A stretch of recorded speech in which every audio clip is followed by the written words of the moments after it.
Indo British advanced pain clinic నొప్పి మాయం surgery దూరం ఫర్ అపాయింట్మెంట్స్ 9155556563. 13 ఏళ్ళ వయసు నుంచి మీరు పబ్లిక్ లైఫ్లోనే ఉన్నారు కదా. అవును.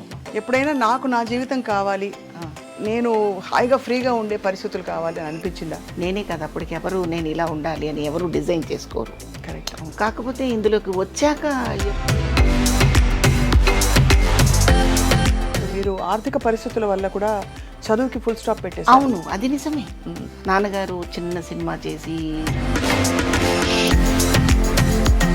భగవంతుడు ఇచ్చిన చక్కటి రూపం మీకు అందరూ చెప్పేవారా మంచి క్యారెక్టర్స్ వస్తాయి మీకు అని? ఆటోమేటిక్గా క్యారెక్టర్స్ వచ్చేవి.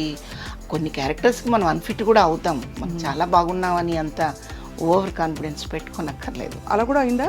అవుతాయి. ఉదాహరణకి ఎలాంటి క్యారెక్టర్స్ మీరు చేయలేకపోయారు? కరెక్ట్గా చెప్పాలంటే మాయాబజార్ నాకు సినిమా చూపించారు నాన్నగారు. నాకు చూపించి సావిత్రి గారి క్యారెక్టర్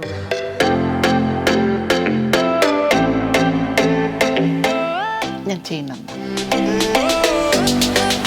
ముఖ్యంగా పౌరాణిక నాటకాలు వేయాలంటే ఒక విధమైన భాష మీద చాలా పట్టు ఉండాలి. నేను పౌరాణికం కాదమ్మా అసలు. మరి దుర్యోధనుడిగా మీ వేషం చూశాను నేను. మీకు ఎలా అనిపించింది శోభన్ బాబు గారి సినిమాలో మీరు? అబ్బో, అది చెప్పాలంటే అది ఒక అందమైన కథమ్మా. మానవుడు దానవుడు సినిమాకి ఒక 21 సార్లు వెళ్ళానమ్మా. కానీ అంత చక్కగా అంత అందంగా ఉండే శివపార్వతి గారు ఎక్కువ హీరోయిన్ పాత్రల నుంచి తొందరగా అమ్మ క్యారెక్టర్స్కి వెళ్ళిపోయారనే క్వశ్చన్ మిమ్మల్ని చాలా మంది అడుగుంటారు. మీరు అంత అందం అంటుంటే డౌట్ వస్తుందిరా నాకు. ఇప్పుడు మరి టీవీ సీరియల్స్ ప్రపంచం ఎలా ఉంది మీకు? ఇక్కడ రకరకాల ప్రదేశాల నుంచి ఆర్టిస్టులు వస్తున్నారమ్మా. మన తెలుగు వాళ్ళకి కొంచెం ప్రాధాన్యత ఇండస్ట్రీలో అండ్ అలాగే సమాజంలో కూడా అమ్మాయిలు నిలదొక్కుకోవడానికి ఇప్పుడు కొంచెం స్వాతంత్రం వస్తుంది. కానీ మీరేమంటారు?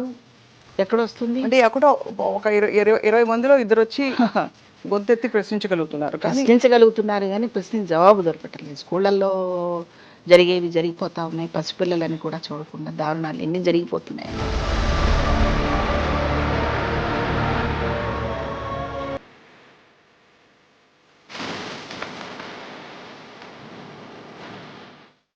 అందరికీ నమస్కారం. కార్తీక మాసంలో శివపార్వతులని మనం తలుచుకుంటాం, స్మరించుకుంటాం. ఇవాళ అక్షరాల సాక్షాత్తు నటి శివపార్వతి గారిని కలవబోతున్నారు. అక్షరాల ఆవిడ చూస్తే అమ్మవారి అవతారంలాగా ఉంటారు.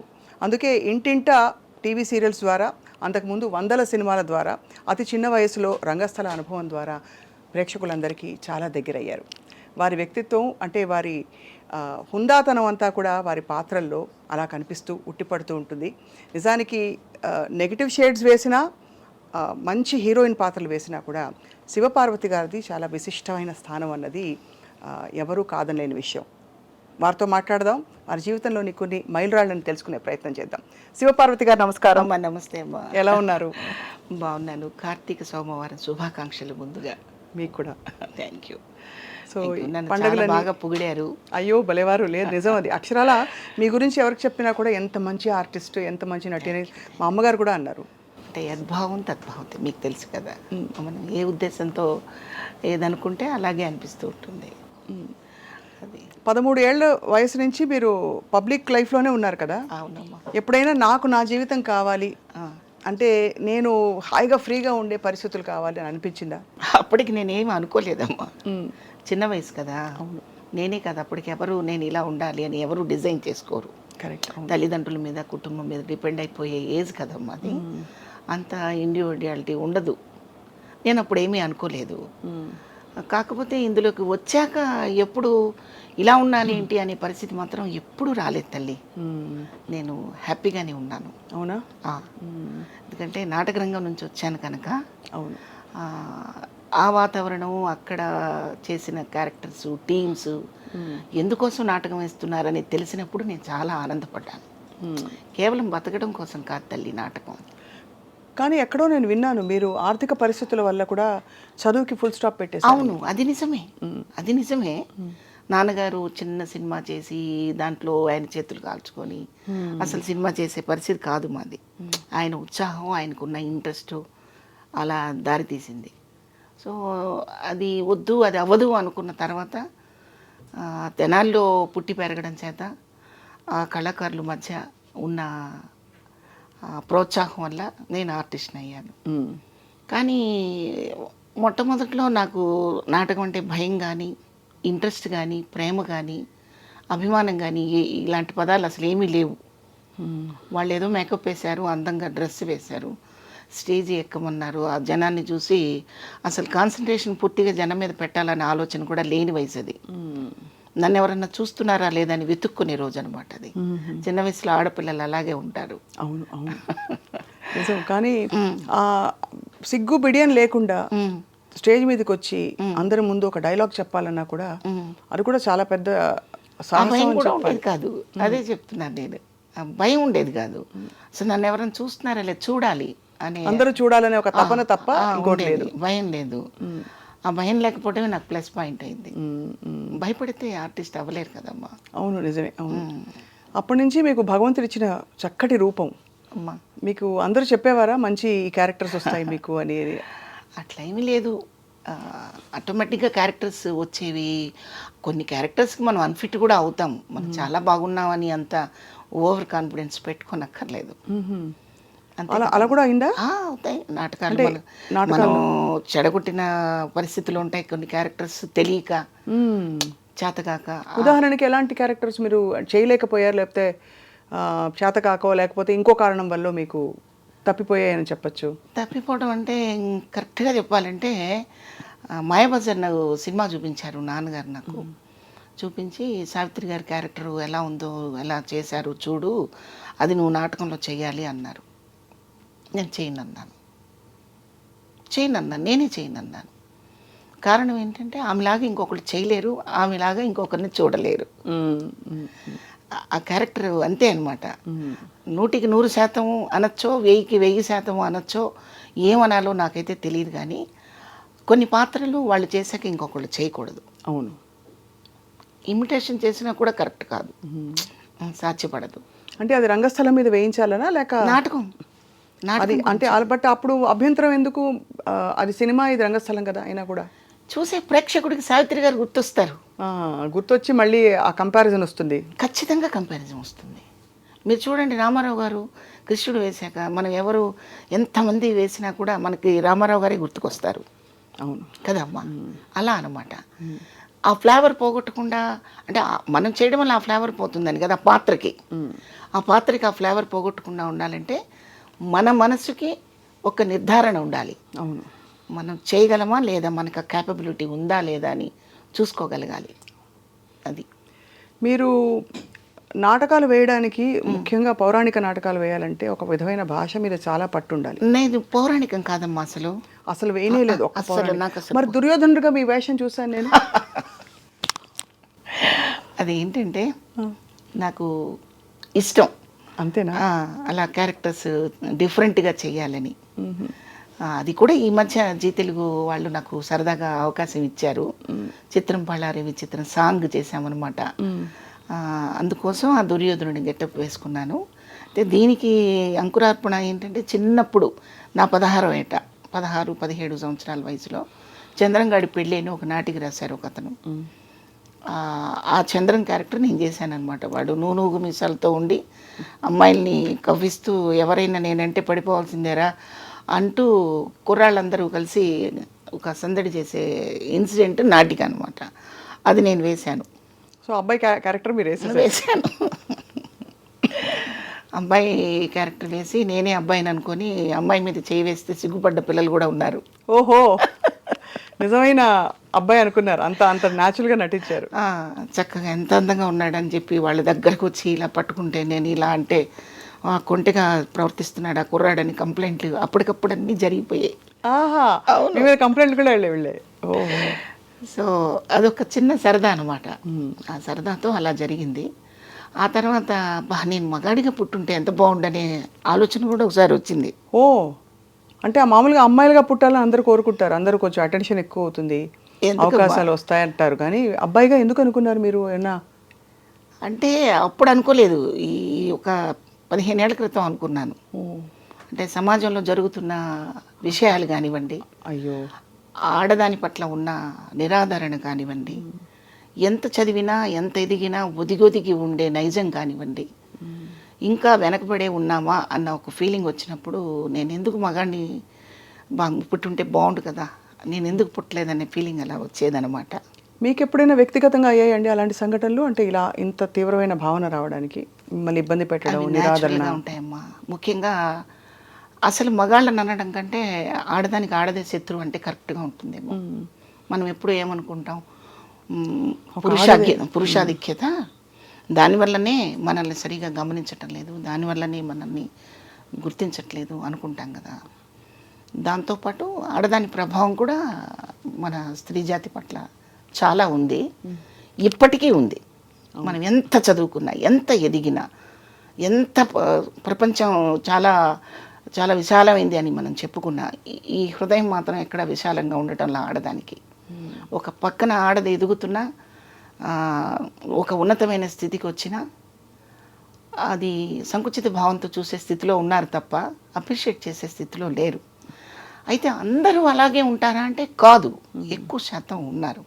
అయితే మన ఆడవాళ్ళలో ఐఏఎస్ ఆఫీసర్లు చదివిన వాళ్ళు ఉన్నారు, అవును, మరి పెద్ద పెద్ద పోస్టులు చేసి రాజకీయంగా కానివ్వండి, ఏదైనా కానివ్వండి దూసుకుపోయి ముందుకెళ్ళిన వాళ్ళు, మంచి పేరు తెచ్చుకున్న వాళ్ళు. అందరూ ఆ రంగంలో ఉన్న వాళ్ళందరూ మంచి పేరు తెచ్చుకోరు కదా. మంచిగా గుర్తింపు పొందిన వాళ్ళు ఎంతోమంది ఉన్నారు, మీకు తెలిసే విషయం. అలా చూసుకుంటే సంతోషంగా అనిపిస్తూ ఉంటుంది. ఒక సగటు మనిషిగా, సామాన్య స్త్రీగా చూస్తే బాధ అనిపిస్తూ ఉంటుంది. అంటే జీవితంలో సక్సెస్లు ఫెయిల్యూర్స్ రెండూ ఉంటాయి కదా తల్లి. అయితే ఎవరైనా అలా ఫెయిల్యూర్ అయినప్పుడు చేయూతనిచ్చి, బూస్టప్ ఇచ్చి, మాట వల్ల, వాళ్ళ చర్య వల్ల చేయూతనిచ్చే శాతం ఎప్పుడూ తక్కువగానే ఉంది. అవును, అందుకని అలా అనిపిస్తుంది. కానీ అంటే మీరు ఇబ్బంది పడింది ప్రొఫెషనల్ రైవలరీ వల్ల కాదు, వ్యక్తిగతంగా మీ జీవితంలో ఉన్న వ్యక్తిగతంగా మన సొసైటీలో మన బతుకు మనం బతుకుతున్నా, మన ప్రపంచంలో మనం దాన్ని ఉన్నతంగా బతుకుతున్నా, ఏముందిలే సినిమా వాళ్ళనో, ఏముందిలే టీవీ వాళ్ళనో, ఏముందిలే నాటకాల వాళ్ళనో, ఈ నానుడి, ఈ మాట ఎక్కడైనా అనిపించుకోకుండా తప్పలేదు. అప్పుడు నాకు అనిపించేది అనమాట, ఇలా కాకుండా అలా ఉండుంటే నేను కూడా ఐఏఎస్ ఆఫీసరో ఇంకేదో అయ్యి ఉంటే ఇలా అన్నారు కదా. అప్పుడు ఆర్టిస్ట్ అవ్వడం వల్ల కదా ఇలా అంటున్నారు, ఆడది అవ్వటం వల్ల కదా ఇలా మాట్లాడతారు అనిపించేదే తప్ప, ఆ తర్వాత నా ఆత్మస్థైర్యంతో నేను వాటన్నిటిని బయటికి నెట్టగలిగాను. కానీ మీరు మీ సినిమా ప్రయాణం చూస్తే మామూలు ప్రయాణం కాదండి. మీకు 200 పైగా సినిమాలు, అండ్ అలాగే టీవీ సీరియల్స్, ఇంకా ఒకటి కాదు, రంగస్థల అనుభవం అంతకుముందు, పెద్ద పెద్ద దిగ్గజాలతో నటించే అవకాశం, ఇవన్నీ పెట్టుకుని కూడా మీకు కూడా ఇబ్బందులు అయ్యాయంటే అర్థం కాదు చాలా మందికి. ఇబ్బందులు అంటే అమ్మా, నేను అనేది పరిశ్రమ వల్ల కాదు, టోటల్గా మనం ఒక సొసైటీలో ఉంటాం కదమ్మా, ఎక్కడో ఒక చోట నివాసం ఉండాలా? అవును, ఉంటాం కదా. అవును, అక్కడ అది తెనాలి కావచ్చు, గుంటూరు కావచ్చు, హైదరాబాద్ కావచ్చు, ఇంకేదైనా కావచ్చు, హైదరాబాద్లో ఏదే ఒక ప్లేస్ కావచ్చు. ఒక మనిషి ఎదుగుదలని చూసి అప్రిషియేట్ చేసేదానికంటే క్రిటిసైజ్ చేసేవాళ్ళు ఆడవాళ్ళలో ఎక్కువ శాతం ఉన్నారు. కరెక్ట్, ఇది వద్దు అంటాను నేను. నాట్ ఓన్లీ ఆర్టిస్ట్ గురించి కాదు నేను చెప్తున్నది, అందరి ఒక ఫ్యామిలీలో ఏదైనా వాళ్ళ ఫ్యామిలీలో ఏమైనా డిస్ప్యూట్స్ రావచ్చు, డైవర్స్ తీసుకోవచ్చు, కావాలని ఆ భర్తతో దూరంగా ఉండే పరిస్థితులు రావచ్చు, ఉండాల్సిన పరిస్థితులు. నిజంగా సమస్య తెలుసుకొని ప్రోత్సహించకుండా ఆ భర్తని వద్దనుకున్నా, లేదా కొన్ని సమస్యల వల్ల పిల్లల్ని తన కష్టంతో బతికించుకుంటున్నా కూడా చిన్న చూపు చూసే పరిస్థితులు మనం ఎక్కువ చూస్తున్నాం. అవును, అది నేను మాట్లాడుతున్నాను. అది కరెక్టే. చాలా అది మీరు మదన పడి ఉంటారు, ఇబ్బంది పడి ఉంటారు చాలా విధాల. కానీ ఓవరాల్గా శివపార్వతి గారు, అమ్మా, మీ ప్రయాణం మీకు సంతృప్తిని ఇచ్చిందా? సంతృప్తిగానే ఉందమ్మా, హ్యాపీగా ఉందా? ఎందుకంటే చిన్నప్పటి నుంచి నా మనస్తత్వం ఏంటంటే, మనం నడిచి వెళుతున్నప్పుడు రోడ్డంతా సాఫీగా ఎప్పుడూ ఉండదు. ఒక్కోసారి ఏవో తగులుతుంటాయి కాళ్ళకి, వాటిని నెట్టేసి వెళ్ళిపోవాలి. కానీ దాని గురించి పెద్ద భూతద్దంలో చూపించి అలవాటు లేదు నాకు. ఎవరు మీకు అండాదండ? అంటే మీరు సినిమా పరిశ్రమలోకి వచ్చాక, ఇది కొత్త పరిశ్రమ, ఇక్కడ ఎంత నాన్నగారికి ఒక సినిమా తీసిన అనుభవం ఉన్నా కూడా మీకు ఎవరు వెన్నంటే ఎవరు ఉండేవారు? మీతో కూడా ఎవరు ఉండేవారు? నాతో కూడా ఉన్నది మా అమ్మ, మా నాన్నగారే. బట్ సినిమా ఇండస్ట్రీకి వచ్చాక సంపూర్ణంగా పర్చూరి బ్రదర్స్. అవును, అది వాళ్ళు మిమ్మల్ని చూసి గుర్తించారు. మీ సంపూర్ణంగా పరశురు బ్రదర్స్ వాళ్ళు నాకు తండ్రి అనుకుంటే తండ్రి, అన్న అనుకుంటే అన్న, గురువు అనుకుంటే గురువు. సంపూర్ణంగా వాళ్ళ అండదండలు, వాళ్ళ ప్రోత్సాహం అన్నీ ఉన్నాయి నాకు. ఎంటైర్ ఫ్యామిలీ వాళ్ళిద్దరు ఒకటే అని కూడా నేను చెప్పలేను. బుజ్జమ్మ గారు కానివ్వండి, పరచూరు గోపాలకృష్ణ గారి మిస్సెస్ బుజ్జమ్మ గారు కానివ్వండి, వెంకటేశ్వరరావు గారి ఫ్యామిలీ కానివ్వండి, వాళ్ళ పిల్లలు అందరూ కూడా ఆర్టిస్టుతో పాటు నా వ్యక్తిత్వాన్ని కూడా గౌరవించగలిగిన పరిస్థితి నేను ఏర్పరచుకున్నాను. సో వాళ్ళ ప్రోత్సాహం ఎప్పుడూ ఉంది. ఇక ఇండస్ట్రీకి వచ్చాక నాకు వేషం ఇచ్చిన ప్రతి డైరెక్టరు, ప్రొడ్యూసరు కూడా నన్ను ప్రోత్సహించారని చెప్పాలి కదమ్మా. అవును, నిజమే కదా. ఎందుకంటే నేను ఫస్ట్ టైం యాక్ట్ చేస్తున్నప్పుడు వాళ్ళ దగ్గర నా వైఖరి తెలియదు, నేను ఎంత బాగా చేస్తానో ఎంత బాగా చెడగొడతానో రెండూ తెలియదు. ఒక కాన్ఫిడెన్స్తో క్యారెక్టర్ ఇచ్చినప్పుడు అది ఎంకరేజ్ చేసినట్టే కదా. అది ఎర్రమల్లెలే ఫస్ట్ కదా మ్యామ్ మీది? ఎర్రమల్లెలు ఎర్రమల్లెలే ఫస్ట్ అవుతుంది. దాని తర్వాత సప్తపరి చేశారు. అది చిన్న వేషాలు అందులో, అంటే 2 సీన్లు 3 సీన్లు ఉండే వేషాలు. కానీ మీకు మంచి గుర్తింపు వచ్చింది మాత్రం శోభన్ బాబు గారితో కలిసి సర్పయాగం సినిమా. అప్పటికి పరశురు బ్రదర్స్ వాళ్ళు పరిచయం చేయబట్టే కదా మీరు. అసలు వాళ్ళు పరిచయం చేయకపోతే నేను లేనమ్మా, అసలు నేను లేను, నేను ఎవరో తెలీదు. ఇప్పుడు మీరు చెప్పే ఎర్రమల్లెలు, సప్తపది కూడా నేను తెనాల్లో ఉండి నా నాటకాలు నేను వేసుకుంటూ నా బిజీలో నేను ఉండి మధ్యలో ఎప్పుడో ఒక 6 నెలలకు, ఒక సంవత్సరానికో వాళ్ళు పిలిస్తే ఒక వేషం వేసి రావడమే తప్ప ఫుల్ కాన్సన్ట్రేషన్ దీని మీద పెట్టింది లేదు.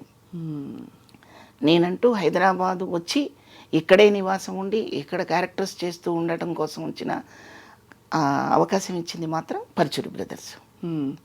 అప్పట్లో మీకు ఇంట్లో కానీ ఎక్స్టెండెడ్ పెద్ద కుటుంబాలు ఉన్నప్పుడు, పెద్దలు చాలామంది ఉంటారు, పిన్నులు, అత్తలు, వాళ్ళందరూ ఎప్పుడు ఆపలేదా మిమ్మల్ని సినిమా ఇండస్ట్రీకి ఎందుకు మనకి అవసరం లేదు? ఆపకపోవడం కాదు, అసలు వాళ్ళకు చిన్న చూపు. ఓహో, నాటకాలు అంటే చిన్న చూపు, సినిమా అంటే ఏదో సినిమాల్లోకి వెళ్ళిపోతున్నారు, అక్కడ ఏదో జరిగిపోతుంది అనే ఒక, అవును, ఆ రోజుల్లో ఉండేది కూడా. ఇది 70వ 80వ దశకాల్లో బాగా ఇంకా ఎక్కువ ఉండేదని అంటూ ఉంటారు. కాబట్టి మీ కుటుంబం ఎలాంటి కుటుంబం శివపార్వతి గారు? బాగా ట్రెడిషనల్గా ఉండేవారా, లేక కొంచెం అభ్యుదయ భావజాలం ఉండేవాళ్ళ? అలా ఏం కాదు. అమ్మ అన్ఎడ్యుకేటెడ్, అమ్మకు అసలు ఏమీ తెలియదు. నాన్న చదువుకున్నారు, నాన్న ఆర్టిస్టు, బాగా పాడతారు, బాగా పాడేవారు. ఆయనకి నాటకాలంటే ఇంట్రెస్ట్. అది పూర్తి ట్రెడిషన్, అంత పకడ్బందీగా అలాగా ఏమీ లేదు. ఆమెకు అసలు ప్రపంచమే తెలియదు ఆమెకి. మేము 7 పిల్లలను పుట్టామనేది ఆశ్చర్యంగా అనిపిస్తుంటుంది నాకు ఒక్కొక్కసారి అమ్మ గురించి గుర్తు చేసుకుంటే. చాలా చిన్న ఫ్యామిలీ, ఫైనాన్షియల్గా కూడా మేమేదో పెద్ద ఎదిగి అంత స్థిరంగా ఉన్న వ్యక్తులమేం కాదు. ఓ చిన్న, అంటే ఉండడానికి ఇల్లు, బతకడానికి చిన్న వనరులు ఉన్న ఫ్యామిలీయే తప్ప వెల్ సెటిల్డ్ అని చెప్పే అంత ఏం కాదు. అలా అనమాట. ఎంతమంది అక్క చెల్లెళ్ళు మీరు? ఇద్దరు. అండ్ ముగ్గురు బ్రదర్స్. సో అయితే మీరు మొత్తం 5గురికి మీరు అంటే దాదాపు అని చెప్పారు. 7గురిలో 2 వెళ్ళిపోయారు. ఎప్పుడు? చిన్నప్పుడే? చిన్నప్పుడు. మేము 5 ముగ్గురు బ్రదర్స్ ఉన్నారు. అసలు పెద్ద పెద్ద కుటుంబాల్లో ఎన్ని జరిగిపోతూ ఉంటాయండి కళ్ళ ముందు, అర్థం కాదు కదా. అవి మొత్తం అంటే దాన్ని జీర్ణించుకునే లోపు ఇంకోటి ఏదో కొత్త సమస్య, సవాలు, పని, ఒత్తిడి, ఇవన్నీ ఎలా జీవితం, మీ బాల్యం, మీ యవ్వనం అంతా అందులోనే కొనసాగిపోయింది. పెద్ద కుటుంబాల్లో ఏముందిలేమ్మా, మాలాంటి చిన్న కుటుంబాల్లో కూడా ఎన్నో జరుగుతూ ఉంటాయి. అవి ఆపలేము. అంటే అది బుద్ధిని బట్టి, సంస్కారాన్ని బట్టి ఉంటుంది. ఉదాహరణకి మా మదరు చనిపోయి రేపు వచ్చే ఫిబ్రవరికి 2 years అవుతుంది. 2 years. అయితే సమాజం ఎలా ఉంది అంటే, డబ్బు వల్ల మనసు ఎదగదు, డబ్బుతో సంబంధమే లేదు. మనిషి ఎదగాలి, మనసు ఎదగాలి. దానికి ఏమి పెద్ద పెద్ద ఎక్విప్మెంట్స్, కోట్లు, డబ్బులు, ఎకరాలు, పొలాలు అక్కర్లేదు. మనసుకు పదును పెడితే చాలు. అయితే ఆ మనసుకు పదును పెట్టడం చాలామంది మర్చిపోయారు. అమ్మకి 3 కొడుకులుండి కూడా ఆమె దాన్ని ఏమంటారు, అంతిమయాత్రలో ఆమెకి సంబంధించిన సంస్కారాలు చేయటానికి 2 కొడుకులు రాలేదమ్మా. అలా ఎలా జరిగింది అసలు? రాలేదు అంటే పెళ్ళిళ్ళు అయిన తర్వాత వాళ్ళ వరలోకి ఇరుక్కుపోతారు కొంతమంది మగవాళ్ళు. ఆవిడ పర్మిషన్ ఇవ్వలేదని మా మదర్కి ఆ కార్యక్రమాలు చేయలేదు. నా లాస్ట్ దూరంగా ఉంటారా వాళ్ళు బాగా? అంటే అమ్మ బుచ్చిరెడ్డిపాలెంలో ఉంటారు, మా సిస్టర్ అక్కడ ఉంది. అక్కడ నా దగ్గర ఉండేవారు అమ్మ. బ్రదర్స్ రాని బ్రదర్స్ ఎక్కడ ఉంటారు? ఇక్కడ హైదరాబాద్లో ఉంటాడు ఒక బ్రదరు. ఇక్కడి నుంచి రావడానికి కూడా ఇబ్బందా? ఇబ్బంది, వాళ్ళు ఏదో ఇతర దేశాల్లో ఉన్నట్టు. ఇతర దేశాల్లో ఉన్నా ఈ మధ్య వస్తున్నారు అందరూ, కానీ ఇక్కడే ఉండి రాకపోవడం అనేది చాలా ఆశ్చర్యం. వచ్చారు, కార్యక్రమాలు చేయడానికి వాళ్ళకి సమయం సరిపోదు. అంటే ఇప్పుడు 9 రోజులు కార్యక్రమం చేయాలి కదమ్మా, 13 రోజులు. మనిషి చనిపోయిన దగ్గర నుంచి 13 రోజులు ఆ కార్యక్రమం కొడుకులు చేయాలి కదా. ఆ కార్యక్రమం చేయడానికి ఇన్ని రోజులు ఇక్కడ ఉండకూడదు, ఉండలేము అని చెప్పి ఆగిపోయాడు ఒకడు, మా లాస్ట్ బ్రదరు. అమ్మకి వాడంటేనే ప్రాణం, అయ్యో వాడంటే పంచప్రాణాలు. అలా కొట్టుకులాడుతుండేది. అయితే నేను ఈ విషయం నేను ఎందుకు చెప్తున్నానంటే, నా మీద సింపతి చూపించుకోవడానికి, లేకపోతే నా ఫ్యామిలీలో ఇంత జరిగిందని చెప్పడానికి కాదమ్మా. ఇవాళ సమాజంలో 90% అలాగే ఉన్నారు. 90% తల్లిదండ్రుల పట్ల అలాగే ఉన్నారు. అలా ఉండకూడదు, అది తప్పు, అది ద్రోహం. బయటకు వచ్చినప్పుడు మనం చక్కగా నీట్గా అలంకరించుకొని చాలా ఖరీదైన మనుషులా తిరిగినంత మాత్రాన ఖరీదు అవరు. ఖరీదైన పనులు చేయాలి, విలువిచ్చే పనులు చేయాలి, మన విలువను పోగొట్టుకోకూడని పనులు చేయాలి.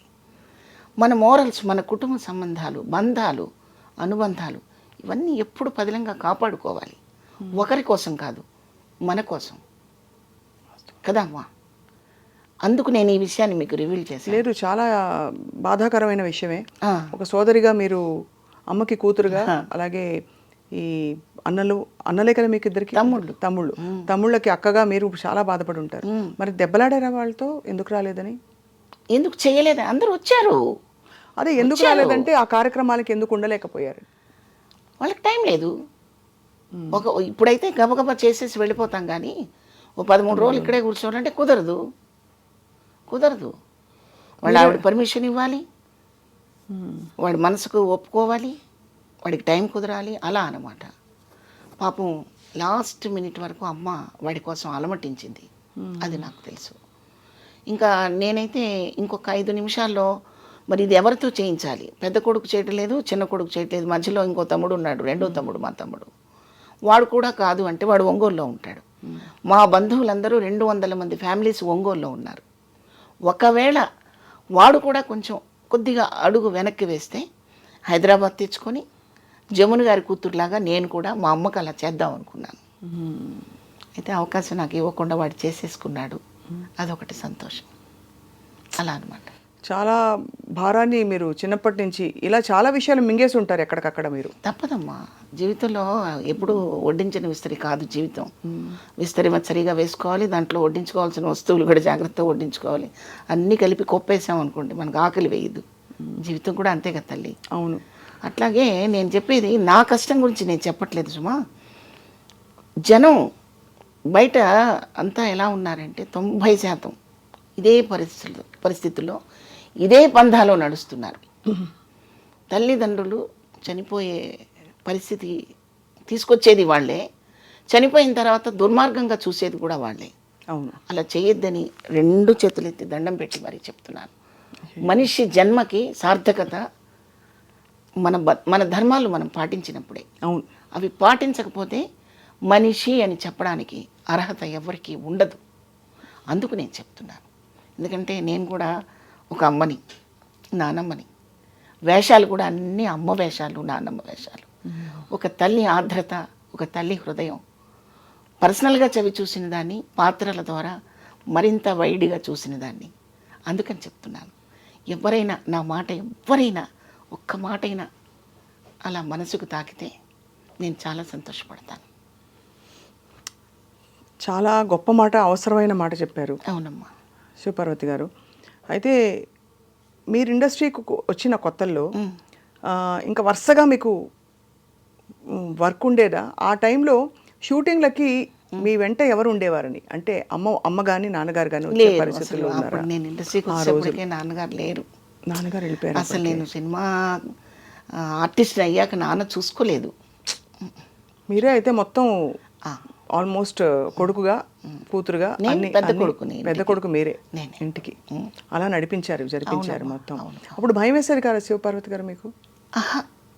భయం వేసేది కాదు. ఎందుకంటే ఇది ఒక పురుషాధిక్య సమాజం అవును, ప్రపంచం. డెఫినెట్గా సినిమా ఇండస్ట్రీలో మరింతగా. అవును. అండ్ ఆడపిల్లలకి అందులో మీలాగా చాలా అందంగా రూపవతి అందంగా నువ్వేదో ప్రేమతో అన్నిసార్లు లేదు, ఇప్పటికే లక్షణంగా కళకళలాడుతున్నారు మీరు నానమ్మ అయ్యాక. అప్పుడు ఇంకా ఎంత బాగుండేవారో మీ సినిమా చూస్తే అఫ్కోర్స్ అర్థం అవుతుంది. కానీ అప్పుడు అప్పుడప్పుడే లోకంలోకి అడుగు పెడుతున్న శివపార్వతి గారికి ఎలా ఉండేది? అమ్మో వీళ్ళతో ఎక్కువ మాట్లాడితే ఏమనుకుంటారా, ఎందుకు వీళ్ళు ఎందుకు ఇలా ఎక్కువ నాకేసి చూస్తున్నారు, భయాలు ఉంటాయి కదా? డెఫినెట్గా ఉంటాయమ్మా, తప్పకుండా ఉంటాయి. బట్ ఆ భయాలు నన్ను ఎప్పుడు భయపెట్టలేదు. నా భయమే అది. అవతల వాళ్ళని చూసి భయపడటం అనేది నా వంతు, కానీ వాళ్ళెవరూ నన్ను భయపట్టలేదు. వాళ్ళకి తెలుసమ్మా ఎవరి దగ్గర ఎలా ఉండాలో అని తెలిస్తేనే వాళ్ళంత పెద్ద పెద్ద ప్రొడ్యూసర్స్ అయ్యారు, లెజెండ్స్ అయ్యారు. అవును, పెద్ద సినిమాలు చేయగలిగారు. కొన్ని వందల మందికి, వేల మందికి ఉపాధి వాళ్ళే కాగలిగారు. కరెక్ట్. అవును, పనికిమాల విషయాల మీద మనసు పెట్టుంటే వాళ్ళంత పెద్దవాళ్ళు అవరమ్మా. అవును అని నా నమ్మకం. అది చాలామంది ఇది విశ్వసించరు, నమ్మరు. నా నోటితో నేను చెప్పే మాటని ఆవిడ అలాగే చెప్తుంది, ఇక్కడ ఏం ప్రాబ్లం లేదని అదే ఉట్టి మాటలు అనుకుంటారు. కాదమ్మా, నిజమైన మాటలు. నేను అవకాశం ఇస్తే మీరు వేరే టాపిక్ మాట్లాడతారు కదా అమ్మా. అంటే మీరంటే మీరు కాదు, ఎవరైనా ఎదుట ఉన్న వ్యక్తి అవకాశం మనం ఇచ్చినప్పుడు వేరే టాపిక్ మాట్లాడతారు. అవకాశం నేను ఇవ్వనంతకాలం మాట్లాడరనేది నా ఉద్దేశం. మీరు అర్థం చేసుకోండి. అర్థమైంది. అంటే మీరు జరిగిన విషయాలు, మనం వినే విషయాలు కూడా అవతల వాళ్ళు అవకాశం ఇవ్వబట్టే చాలా విషయాలు జరుగుతాయి అంటున్నారు, అంతే కదా? ఆ అవకాశం వాళ్ళు మంచివాళ్ళు చెడ్డవాళ్ళు కాదని నేను అంటలా. అది కాదు, సమాజంలో ప్రతి మనిషిలో మంచి చెడు రెండూ ఉంటాయి. అవును. ఇప్పుడు ఒక పర్స్ పడిపోయింది అనుకోండి రోడ్డు మీద, ఫస్ట్ మనం పర్స్ తీస్తాం. అవును, అందులో వాల్యుబుల్స్ చాలా ఉంటాయి, ఏటీఎం కార్డులు, డబ్బులు, అన్నీ ఉంటాయి. సంస్కారవంతుడు ఏం చేస్తాడు, వీడి నెంబర్ ఏమన్నా ఉందా అని చూసి, బాబు ఈ పర్స్ పోయింది బాబు, ఈ నెంబర్ ఈ పర్స్ మీదే అని చెప్తాడు. కాకపోతే వేరే మనిషి అనుకోండి, ఆ నెంబర్ మాత్రం తీసి తొంగలో తొక్కేసి మిగతావన్నీ తీసి జేబులు వేసుకుంటాడు. ఇప్పుడు తప్పెవరిదంటారమ్ముడు? అంతే కదా, చెప్పండి. అంత బలమైందే అవకాశం కూడా. ఇప్పుడు కాకపోతే 10 అవకాశాలు రావచ్చు, 9 పోయి 1 రావచ్చు, పోతాయి. అలా మనం వేరే తోవలోకి వెళ్ళకపోతే అన్ని అవకాశాలు వస్తాయా అంటే రాకపోవచ్చు. ఓర్పు ఉండాలి, మనకి ఓర్పు ఉండాలి. బహుశా మీరు అన్నట్టు అదే, మన మీద మనకు నమ్మకం ఉండాలి. ఎందుకంటే మీరు సప్తపది, ఎర్రమల్లెలు అవన్నీ పాత్రలు వేశాక కూడా మీరు అన్ని 200 సినిమాల ప్రయాణం మీది కొనసాగింది. అంటే ఖచ్చితంగా మీ మీద మీ రంగస్థల అనుభవంతో పాటు మీకుండే ఆత్మస్థైర్యం కూడా చాలా కలిసి వచ్చింది కదా. అందులో పరుచూరి బ్రదర్స్ మీకు చాలా సపోర్ట్ చేసేవారు. అంటే వాళ్ళు డైరెక్ట్గా సినిమాలో పాత్రలు ఆఫర్ చేశారా మీకు? ఎలాగా? సప్తపది, సర్పయాగం అప్పుడు ఆయనే డైరెక్టర్ గారమ్మా. గోపాలకృష్ణ గారి డైరెక్షన్ దానికి, రామానాయుడు గారు, సురేష్ ప్రొడక్షన్స్. కొంచెం నాయుడు గారే భయపడ్డారు, కొత్త వాళ్ళు గోపాలకృష్ణ గారు ఏం చేస్తారంటే, లేదండి మనం అవకాశం ఇస్తేనే కదా వాళ్ళు పాత వాళ్ళు అవుతారు అని చెప్పి ఒప్పించి అవకాశం ఇచ్చింది మాత్రం పరుచూరి బ్రదర్స్ ఇద్దరు కూడా. సో నాయుడు గారు కూడా ఒక సీన్ చేశాక, ఒకరోజు షూటింగ్ జరిగాక ఆయన ఉండి, నువ్వు చక్కగా రోజు ఇలా చక్కగా రెడీ అవ్వాలి, హెయిర్ డిస్టర్బ్ అవుతుందా, మేకప్ డిస్టర్బ్ అవుతుందా, అన్నీ చూసుకోవాలి, కాన్సన్ట్రేషన్ అంతా క్యారెక్టర్ మీద పెట్టు నువ్వు అని చెప్తుండేవారు ఆయన. ఎటువంటి సినిమాలు చేసిన ప్రొడ్యూసర్ అమ్మా ఆయన. మరి మాలాంటి వాళ్ళకి ఎందుకు చెప్పాలి అసలు? బెదిరించవచ్చు కదా, అది నేను అన్నది ఇందాక. మాకు భయం ఉండొచ్చు కానీ అవతల వాళ్ళు మనం భయపెట్టలేదు అంటే దాని అర్థం అదే. రామానాయుడు గారు ఏంటి ఇలాంటి వాళ్ళని పట్టుకొచ్చారని ఒక మాట అంటే ఫేడ్ అవుట్ అయిపోతాం. ఎప్పుడూ అనలేదు. శోభన్ బాబు గారు ఆయన అప్పటికే చాలా చాలా గొప్ప అందగాడని ప్రపంచవ్యాప్తంగా అందరూ, తెలుగు వారందరికీ అభిమాన నటుడు. మీకు ఎలా అనిపించింది శోభన్ బాబు గారి సినిమాలో? అబ్బో, అది చెప్పాలంటే అది ఒక అందమైన కథమ్మా. నేను వచ్చినప్పుడు మానవుడు దానవుడు సినిమాని స్కూల్ ఎగ్గొట్టేసి, అంటే నేను చదివిందే 7th అనుకోండి, అది కూడా ఆరాకొరగా వెళ్ళేదాన్ని స్కూల్కి. 2 దెబ్బలు తిని, తిట్లు తిని వెళ్ళేదాన్ని. అక్కడ తిట్లు తిని బయటకు వచ్చేదాన్ని. ఆ పరిస్థితిలో మానవుడు దానవుడు సినిమాకి ఒక 21 సార్లు వెళ్ళానమ్మా. 21 times. ఎందుకు అంటే ఇది నిజంగా కొంచెం ఎగ్జాగరేషన్ అనుకుంటారు మీరు. అణువు అణువున వెలసిన దేవా అనే ఒక సాంగ్ మీకు గుర్తుంది కదమ్మా. ఆ సాంగ్ అంటే నాకు పిచ్చమ్మా. సో అణువు అణువు నా పాట మీకు ఫేవరెట్ పాట నాకు చాలా ఇష్టం అయ్యేది. అప్పుడు నాకు ఎంత చిన్న వయసు, నాకు 7th అంటే 11 ఏళ్ళేమో అంతే. నాకు చాలా ఇష్టం అయ్యేది అది. ఇప్పట్లాగా యూట్యూబ్లు మళ్ళీ పెట్టుకొని వినడానికి అవకాశం లేదు కదా, అందుకని ఆ పాట వినటం కోసం అన్నిసార్లు వెళ్ళాను నేను.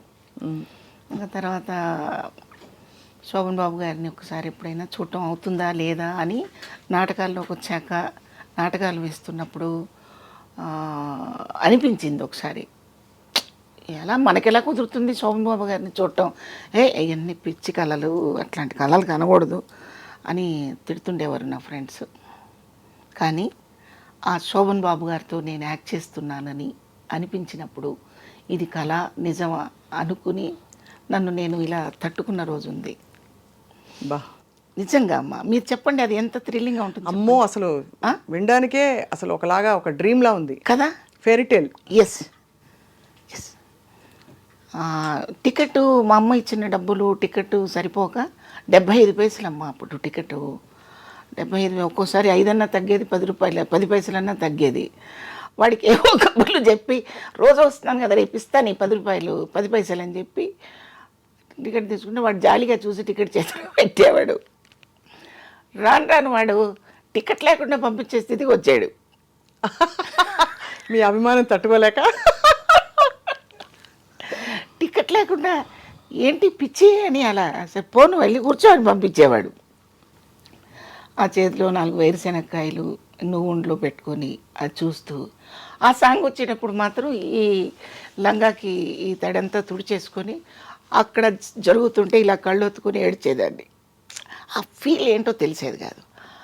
అలాంటి నేను శోభన్ బాబు గారిని ఇలా ఇంత డిస్టెన్స్లో చూసినప్పుడు, ఆయనతో పాటు నేను యాక్ట్ చేస్తున్నప్పుడు ఎలా ఉంటుందమ్మా చెప్పండి. థ్రిల్లింగ్ థ్రిల్లింగ్ థ్రిల్లింగ్ అలా అనమాట.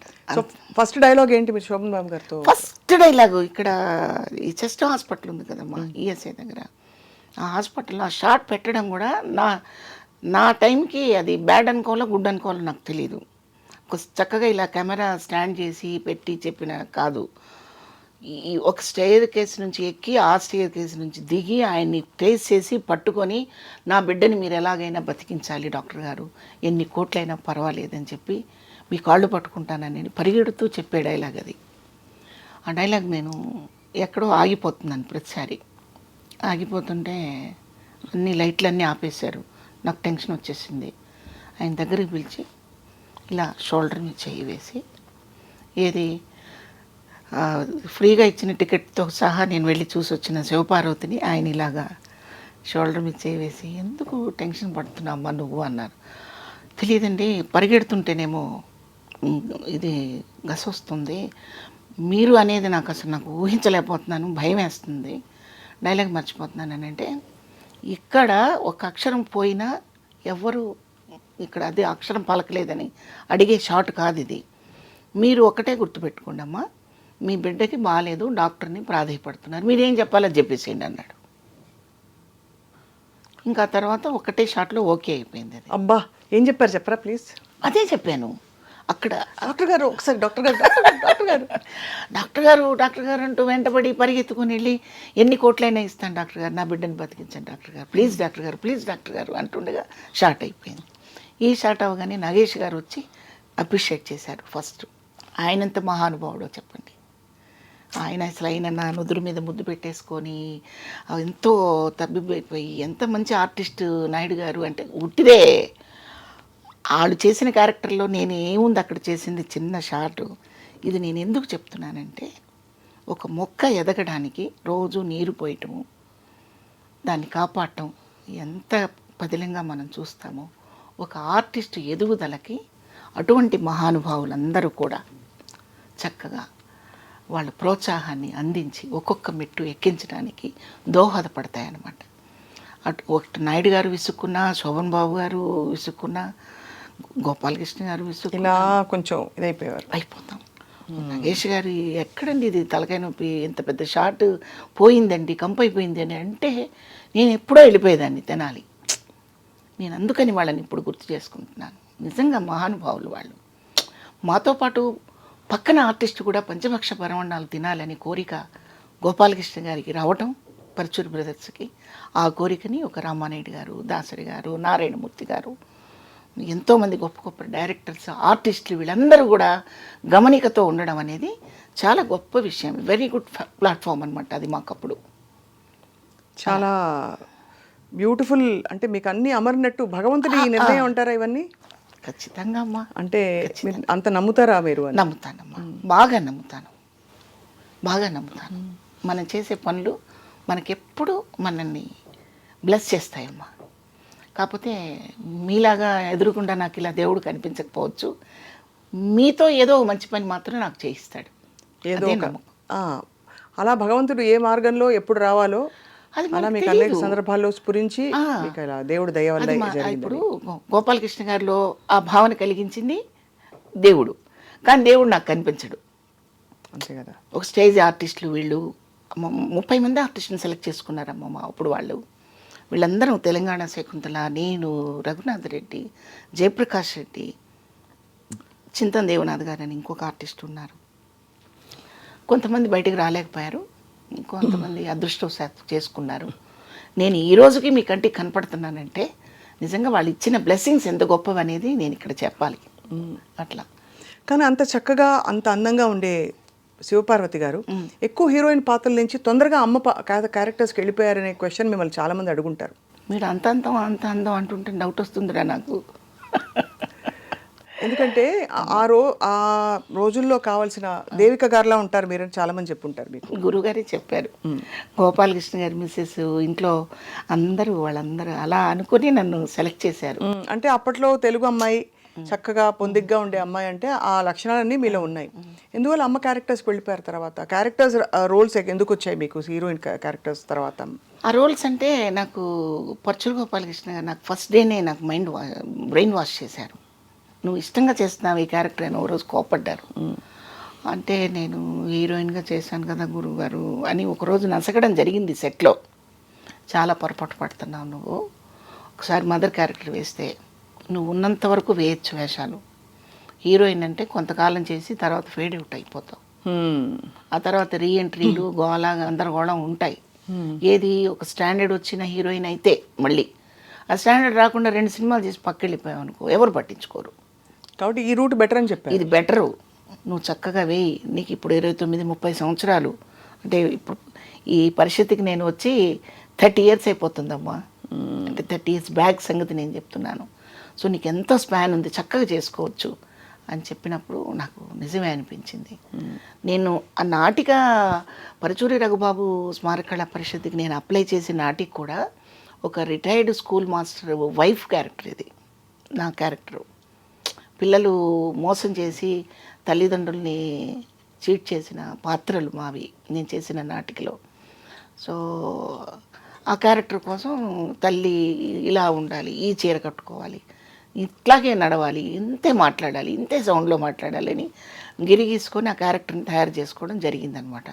సో ఆ క్యారెక్టర్ ఆయనకి బాగా నచ్చింది గోపాలకృష్ణ గారికి. సో అలా రూట్ పడింది. అదృష్టవశాత్తు నా క్యారెక్టర్లు కూడా అవే వచ్చాయి. కాకపోతే విలను, కాంట్రాస్ట్ క్యారెక్టర్స్ అవి కూడా నేను చేశాను. అది కూడా లక్కే. మీకు బాగా పేరు తెచ్చిన క్యారెక్టర్ ఏది అని అంటే మీ దృష్టిలో ఏదండి? పేరు తెచ్చిన క్యారెక్టర్ అంటే చాలా ఉన్నాయి, ఒక్కటే అని చెప్పలేను నేను. నెగిటివ్ షేడ్ క్యారెక్టర్స్ బాగా మీకు మంచి పేరు వచ్చాయి కదా?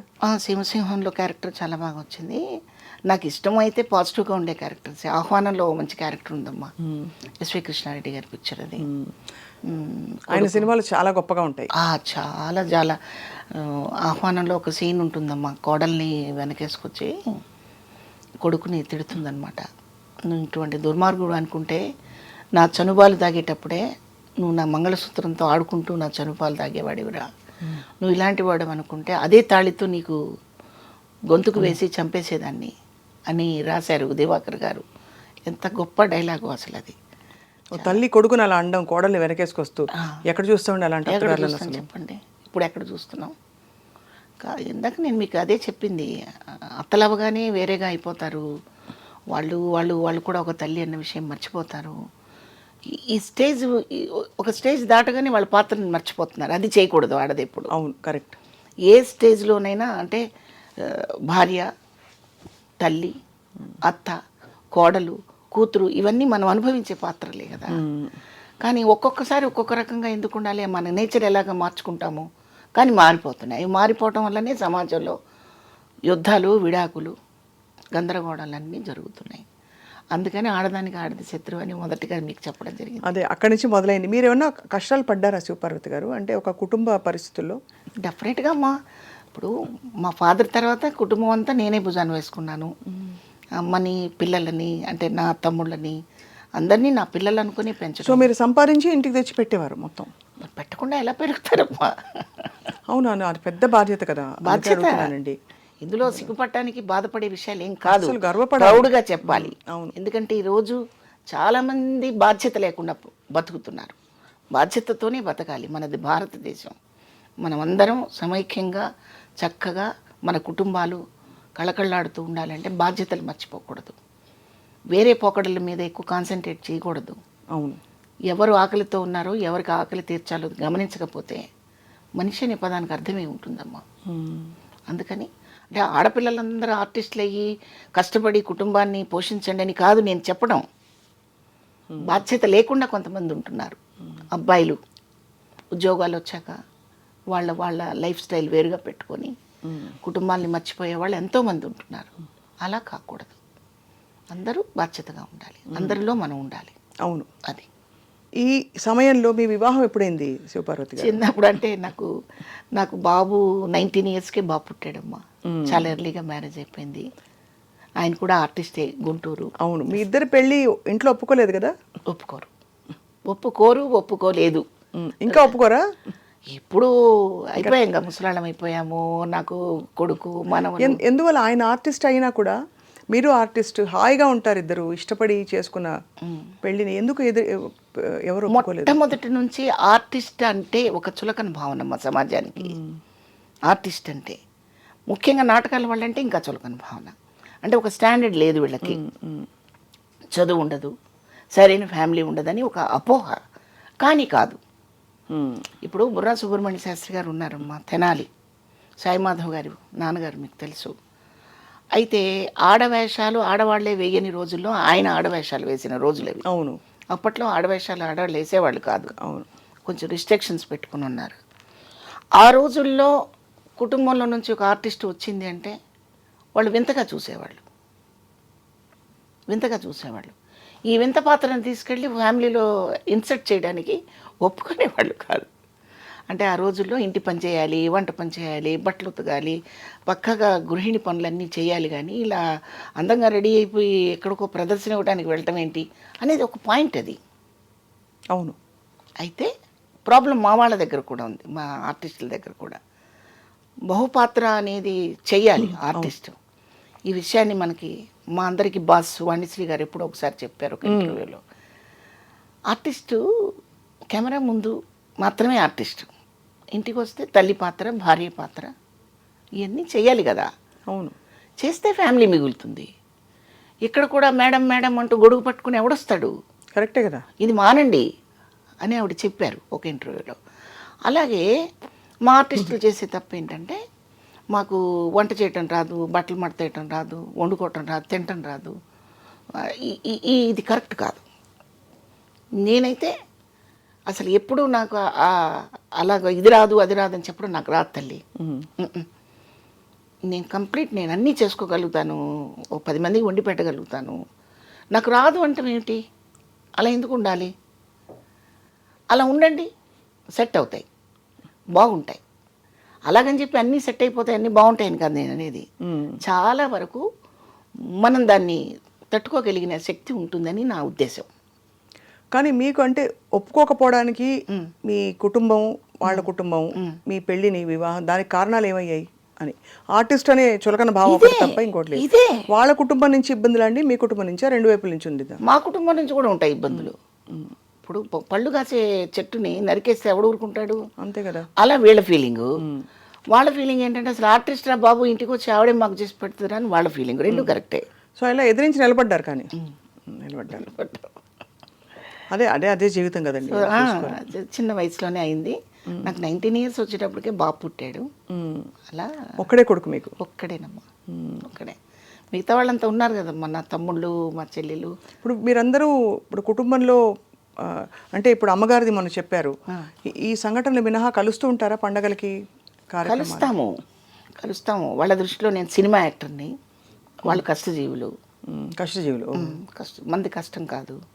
ఇది ఎప్పుడు ఏ టైంలో ఎంత కష్టపడి అందరినీ లాక్కుని వచ్చారు. అసలు చాలా మంది సినిమా వాళ్ళది కష్టం కాదనుకుంటారమ్మా. అయ్యో అసలు కరెక్ట్, అసలు చాలా తప్పండి. సినిమా జీవితం ఎంత కష్టం. అయ్యో, హీరోలు అయితే వాళ్ళ ఇమేజ్ని కాపాడుకోవటం కోసం తిండి తగ్గించుకొని, నిద్ర తగ్గించుకొని, వాళ్ళు చాలా నిబంధనలు పెట్టుకొని వాళ్ళ బాడీని కాపాడుకుంటూ, హీరోయిన్స్ మీకు తెలుసు కదా వాళ్ళు ఎంత కష్టపడుతుంటారో.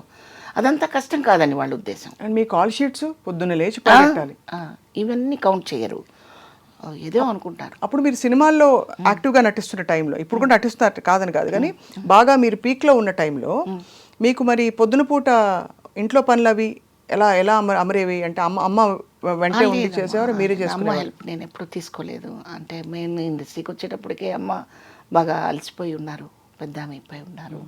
ఎవరినో హెల్పర్ని పెట్టుకుని అలాగే అంతే మేనేజ్ చేసేసారు. అంతే, మేనేజ్ చేయడం. శివపార్వతి గారు, ఇది మీరు కోరుకున్న ఇష్టమైన జీవితమేనా అని అడిగితే దేవుడు ప్రత్యక్ష మీరేమంటారు? అంటే అందరికీ ఒక్కటి ఉంటుంది కదా, నేను సింగర్ అవ్వాలనుకున్నాను యాక్చువల్లీ, లేకపోతే నేను ఏం వద్దు నాకు మంచి గృహిణి అయిపోదామని. రేఖా గారి ఇంటర్వ్యూ మనం చూస్తున్నాను, అంత పెద్ద నటి, 16-17 ఏళ్ల రేఖాకి ఏమనిపించేది అంటే, నాకేమొద్దు మంచి మొగుడు దొరికితే చాలు, పెళ్లి చేసుకుని బోల్డ్ మంది పిల్లల్ని కనాలు ఉండింది అని చెప్పింది ఆవిడ. ఆవిడ జీవితం మలుపు తిరిగి ఆవిడ ఎక్కడ లెజెండరీ యాక్ట్రెస్ అయిపోయింది, మళ్ళీ ఒక విధమైన ఒంటరి జీవితమే. అలా ప్రతి వాళ్ళకి ఒక్కోటి ఉంటుంది కదా, మీకేమనిపిస్తుంది? డెఫినెట్గా ప్రతి వాళ్ళకి అదే భావన ఉంటుందమ్మా. ప్రతి ఆడపిల్లకి ఒక హౌస్ వైఫ్గా బాధ్యతలతో కూడుకున్న ఇల్లాలిగా ఉండాలని కోరుకుంటారు. అంతేగాని రోజు మేకప్ వేసుకుని పొద్దున్నే పరిగెత్తాలని ఎవరు అనుకోరు. రోజు కష్టం కదండి పొద్దున్నే లేచి. ఎందుకు కష్టం కాదమ్మా, చాలా కష్టం. కానీ ఈ కష్టాన్ని ఫ్యామిలీ మెంబర్స్ గుర్తించకపోవడం దురదృష్టం, చాలా దురదృష్టం. అది దురదృష్టం.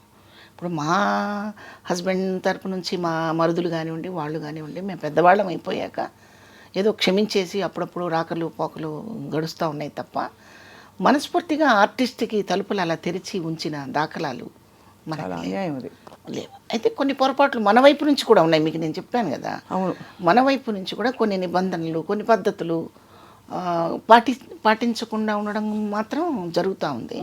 అందరూ అలా ఉండరు, అందరినీ అలా అనుకోక్కర్లేదు. మనకి చాలామంది ఉన్నారు అలాగా. మనకి అంజలీదేవి గారు, వాళ్ళందరినీ తీసుకోండి, భానుమతి గారు, వాణిశ్రీ గారు, వాళ్ళ లైఫ్లో వాళ్ళ ఫ్యామిలీలు, పిల్లలు, సంసారాలు లేవా వాళ్ళకి? చెప్పండి, ఉన్నారు. ఎక్కడో కొన్ని జరిగిన పొరపాట్లను తీసుకొచ్చి చెడునైతే బాగా స్ప్రెడ్ చేసి మాట్లాడతాం కానీ మంచిని మాట్లాడరు కదా. అవును, అది నిజం మీరు అన్నది. మంచిని గుర్తుపెట్టుకుంటే ఇక్కడ ఎవరెవరు ఉన్నారు, ఇక్కడ ఆర్టిస్టులు, ఈ సినిమా అనే ఇండస్ట్రీలో ఎంతమంది లెజెండ్స్ ఉన్నారు. ఒక భానుమతి గారు, ఒక కన్నాంబ గారు, సూర్యకాంతం గారు, సావిత్రి గారు, వాణిశ్రీ గారు, వాళ్ళందరూ ఇక్కడ ఎటువంటి పిల్లర్స్ నాటి వెళ్ళారు. మన హీరోలు రామారావు గారు, నాగేశ్వరరావు గారు, క్యారెక్టర్ ఆర్టిస్టులుగా వచ్చేసరికి ఎస్వి రంగారావు గారు, గుమ్మడి గారు, ఇటువంటి లెజెండ్స్ ఉన్న ఈ ఇండస్ట్రీలో నేంటమ్మా నేను అసలు ఒక పెద్ద చిన్న ఇసుక రేణువు లాంటి దాన్ని. అంతే, ఇది నిజం. మరి ఈ నిజాన్ని మనం మర్చిపోయి ఏదో వంకరగా మాట్లాడుకోవటం, ఏదో ఒక్కరగా సృష్టించేసి చెప్పుకోవడం అది సబబు కాదు. దీన్ని విలువగానే వాడుకోవాలి. తిన్న ఇంటి వాసాలు లెక్క పెట్టడం అనేది చేయకూడదు తల్లి. మనకి జన్మనిచ్చిన తల్లి ఎంత విలువైనదో, మన ప్రొఫెషన్లో ఒక కళాకారుడుగా ఈ లైఫ్ ఇచ్చినప్పుడు మనం కళామ తల్లి అంటాం. కళామ తల్లే మరి. ఎవరి ప్రొఫెషన్ వాళ్ళకి గొప్ప కదా. గొప్ప, డెఫినెట్గా. మీకు అన్నం పెట్టి మిమ్మల్ని మీ వ్యక్తిత్వాన్ని, మీ ప్రతిభని బయటికి తీసుకొచ్చిన ఇండస్ట్రీ. అయితే నేను నిక్కచ్చిగా చెప్పేది ఏంటంటే, ఈ ఫీల్డ్లోకి వచ్చాను, నేను ఇలా బాధపడుతున్నానని నేను ఎప్పుడు అనుకోలేదమ్మా. దైవ సాక్షిగా నేను అనుకోలేదు. ఎందుకంటే నేను ఈరోజు మీ ముందు కూర్చొని మాట్లాడటానికి ఏంటమ్మా, నేను ఏమన్నా అమెరికా ప్రెసిడెంట్నా, లేకపోతే ఏమన్నా భారతదేశాన్ని ఉద్ధరించిందండి? ఏమీ కాదు. నా కళారంగంలో నేను చేసిన కొద్దిపాటి స్పాన్లో నా పాత్రల ద్వారా మీకు తెలిసి మీ ఛానల్కి పిలిచి నా గురించి కొన్ని మాటలు మీరు తెలుసుకోవడానికి పిలిచారు. నేను ఆర్టిస్ట్ కాదు, మీరు ఎందుకు పిలుస్తారమ్మా? అసలు మీకేం అవసరం చెప్పండి, నాకేం అవసరం? అసలు నేనేం తెలుసుకుంటే చెప్తాను మీ దగ్గర. కాబట్టి ఆర్టిస్టు అవడం వల్ల నష్టపోతాము నష్టపోయామని రెండూ వాడనక్కర్లేదు. చాలా విషయాలు తెలుసుకున్నామని చెప్పాలి. నేను ఒక్కదాన్ని అయితే నా పాత్రే నేను తెలుసుకుంటూ ఉండేదాన్ని, ఇంకా తెలియకుండా కూడా ఏడుస్తూ ఉండేదాన్నేమో. కానీ ఒక 100 పాత్రలు చేయటం వల్ల ఎవరి దగ్గర ఎలా ప్రవర్తించాలి, ఎవరితో ఎంతవరకు మాట్లాడాలి, ఆ పాత్ర స్పాన్ ఎంతవరకు ఉంటుంది, అవసరమైతే అవతల వాళ్ళకి మనం ఏమైనా చెప్పగలిగిన స్టామినా ఉంటే చెయ్యొచ్చు కదా, ఇవన్నీ నేర్చుకునేది పాత్రల ద్వారానే. ఎంత పెద్ద చదువు చదువుకున్నా రిస్ట్రిక్టెడ్ అయిపోయి వాళ్ళ ఆఫీసులో వాళ్ళ రూమ్లో కూర్చుంటారే తప్ప అయ్యో అని ముందుకు వచ్చే నేచర్ అందరికీ ఉండకపోవచ్చు. బట్ ఒక ఆర్టిస్టు ఒక పాత్ర ద్వారా తిరగబడుతుంది, సహనం వహిస్తుంది, ఏడుస్తుంది, తన పాత్ర ద్వారా విజ్ఞానాన్ని ప్రదర్శిస్తుంది. మరి ఇవన్నీ చెప్పడం కాదా? మరి ఇవన్నీ నేర్చుకున్న మేము కూడా సగటు మనిషితో అలా ఉండడానికి అవకాశం ఉంటుందిగా. ఖచ్చితంగా. మరి ఇన్ని తెలుసుకున్నప్పుడు మేము చాలా నష్టపోయానండి, నేనేదో అవుదాం అనుకున్నానండి. ఎందుకు అవుదాం అనుకున్నావు? ఏమవుదాం అనుకున్నావు? నా ఫీలింగ్ మాత్రం అదేనమ్మా. ఖచ్చితంగా. ఐ థింక్ మనం మామూలుగా పుట్టుటై నిజము పోవుటై నిజము నటనడి మీ పని నాటకము అన్నమాచార్య కీర్తన. అలాగా మీరు రంగస్థలం అండ్ అలాగే నటనా పరంగా నేర్చుకున్న పాత్రలు మీ నిజ జీవితంలో మీ పాత్రలు అక్కగా కావచ్చు, ఇంటికి పెద్ద కొడుకుగా కావచ్చు, భార్యగా, అమ్మగా అన్నీ చాలా చక్కగా నెట్టుకుంటూ లాక్కుంటూ వచ్చారు కదా శివపార్వతి. అవునమ్మా. ఇప్పుడు మరి టీవీ సీరియల్స్ ప్రపంచం ఎలా ఉంది మీకు? ఇక్కడ రకరకాల ప్రదేశాల నుంచి ఆర్టిస్టులు వస్తున్నారమ్మా. మన తెలుగు వాళ్ళకి కొంచెం ప్రాధాన్యత తగ్గింది. ఇస్తే ఇవ్వాలి. అవును, తగ్గింది. ఎందుకు తగ్గింది అంటే ఇదేమవుతుందంటే ఇంత వస్తువు ఇచ్చి ఒక 100 మందికి పెట్టండి అన్నట్టుగా వాళ్ళకి తక్కువ టైం ఇచ్చి ఎక్కువగా అవుట్పుట్ కావాలని కోరుకుంటున్నారు ఛానల్స్ అండ్ ప్రొడ్యూసర్స్.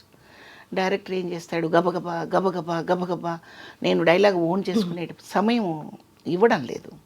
ఇంత ఫాస్ట్గా చెప్పేయాలి. ఈ చెప్పే దాంట్లో కొంతమంది ఆగి ఆలోచించి చెప్పారనుకోండి, వాళ్ళని తీసి పక్కన పెట్టడం, అసలు డైలాగులు రాకపోయినా వాళ్ళకి ఆనందమే. ఎందుకంటే వాళ్ళు అడగరు కదా, ఏంటిది తప్పు ఉంది ఇక్కడ అని అడగరు కదా. అవును, భాష తెలిస్తే కదా అక్కడ నేను అడగడానికి. అడగనప్పుడు ఇంకా సౌలభ్యం. అందుకని భాషరాన్ని వాళ్ళని పెట్టుకొని తీసే బదులు తీసి అవతల పడేస్తున్నారు అంతే. అలా అంటే సీరియల్స్ షూటింగ్లు అంటున్నాను నేను. సీన్స్ పాత్రలను కూడా మనం కొంచెం దాన్ని చక్కగా పాలిష్ పెట్టాలనుకుంటే టైం పోద్ది అనుకొని ఆర్టిస్ట్ని మార్చేస్తారు.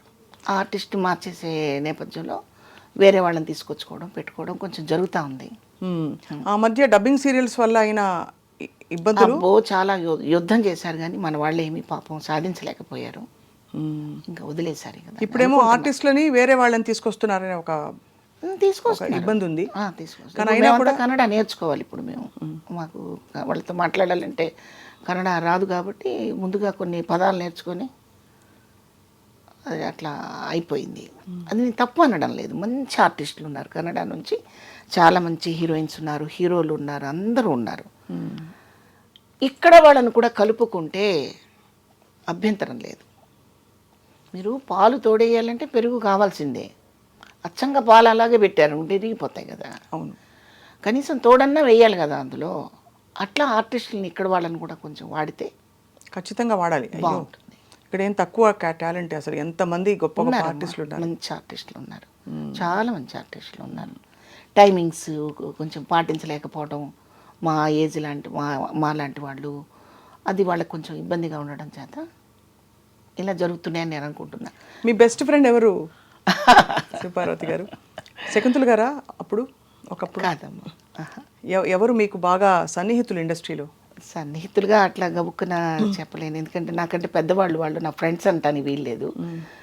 ఎక్కువగా అన్నపూర్ణ గారితో మాట్లాడుతుంటాను, రమాప్రభు గారితో మాట్లాడుతుంటాను, ఎప్పుడో ఒకసారి వాణిశ్రీ గారితో మాట్లాడతాను. ఆవిడ ఒక మహాఘని, విజ్ఞాన ఘని. అన్నపూర్ణ గారా? కాదమ్మా, వాణిశ్రీ గారు. అంటే ఈమె కాదని కాదు, నేను చెప్తున్న వ్యక్తి కాదని. అదే అర్థమైంది. మీరు అంటున్నది వాణిశ్రీ గారు అసలు ఆధ్యాత్మికతలో మొత్తం వెళ్ళిపోయి ఒక విజ్ఞాన ఘని. ఎంత అందగత్తండి అసలు. అమ్మమ్మ ఏం అందం. చీరకట్టుకి చుక్కలకి వాటికి కొన్ని సార్థకత తీసుకొచ్చిన కొన్ని చీరలకు ఆవిడే అడ్రస్, కేర్ ఆఫ్ అడ్రస్. అప్పటికి ఇప్పటికీ మనం ఆవిడ సినిమాలు ఆ ఫేస్ డిజైన్ మళ్ళీ వేయలేదు ఎప్పుడు దేవుడు, మరి అదేంటో కానీ. అవును, మొత్తం ఇప్పుడు ఆవిడ లోపలికి వెళ్ళిపోయారు, ఇంట్రోవర్ట్ అయిపోయారు బాగా. అవును, ఎక్కువ బయటికి కనిపించడం లేదు. లేదు లేదు, అవును అవును. ఫ్రెండ్స్ అని చెప్పడానికి సినిమా ఇండస్ట్రీలో ఉండరమ్మా, ఎవరి పని వాళ్ళదే. అంతేనా?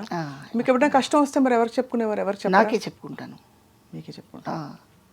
అదే కరెక్ట్ కూడా, అంతే కదమ్మా. అవును కదా. కాతే నాకంటే కాస్త ముందు వచ్చారు కాబట్టి, నాకంటే సీనియర్స్ కాబట్టి తెలిసిన విషయాలు అయి ఉంటాయి కాబట్టి షేర్ చేసుకుంటాను. అన్నపూర్ణ గారితో, రమాప్రభు గారితో షేర్ చేసుకుంటాను. అంతకంటే ఎక్కువగా నాతో మాట్లాడుకుంటాను. మనకి మనమే జడ్జిమెంట్ అవ్వాలమ్మా. ఇప్పుడు పోనీ తెర మీద మీ ఫేవరెట్ కో స్టార్స్ ఎవరంటే ఎవరి పేరు చెప్తారు? ఇప్పుడా? ఇప్పుడు కానీ అప్పుడు కానీ మీరు బాగా గుర్తుండిపోయి కొన్ని సినిమాలు వాళ్ళతో చేయడం ఒకటో రెండో. బాగా ఇష్టమైన వాళ్ళతో నేను అసలు సినిమా చేయలేదు. ఎవరు? చూస్తూ ఉండడమే, ఆరాధనాపూర్వకంగా చూస్తూ ఉండడమే తప్పితే చేయలేదు. ఎవరు? శివపార్వతి గారు మీకు ఇష్టమైన? సావిత్రి గారు. సావిత్రి గారితో. సావిత్రి గారితో ఆవిడతో చిన్న చిన్న అనుబంధం కూడా ఉంది నాకు, సావిత్రి గారితో. అదే ఈ మానవుడు దానవుడు సినిమా చూస్తూ ఇంట్లో చివాట్లు తింటున్న సమయంలో సావిత్రి గారికి ఇంకా శారద గారికి చాలా పెద్ద పెద్ద ఆర్టిస్టులందరికీ సన్మానాలు పెట్టారు తెనాల్లో. చూద్దామని వెళితే అన్ని గేట్లు మూసేసి ఉన్నాయి, ఏ గేట్లో నుంచి వెళ్ళలేకపోయాను.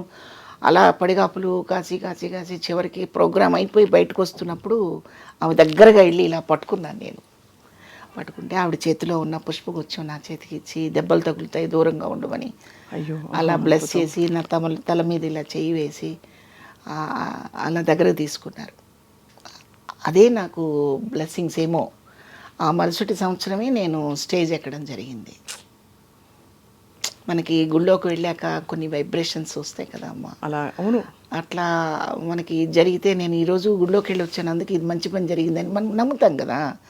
అట్లాగే ఆమెని టచ్ చేసి ఆమె కోసం అంత టైం వెయిట్ చేసి ఆమెను కలిసిన అనుభూతి నాకు చాలా ఆనందంగా ఉంటుంది. ఇంకా తర్వాత ఇంకా వాణిశ్రీ గారు, ఇంకా చెప్పనాలి కానీ మాటలు ఎన్నో ఉంటాయి గుండెల్లో. ఒక యాక్టింగే కాదు, ఆవిడ చీరకట్టు, బొట్టు, హెయిర్ స్టైలు, ఆవిడ హావభావాలు ఒకటని కాదు. చిన్నబాబు చిన్నబాబు అంటుంటే ఆవిడ హావభావాలు చూడాలి.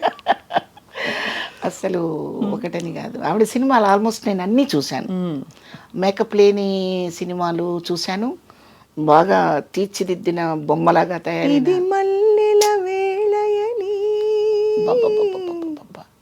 అదే కదా.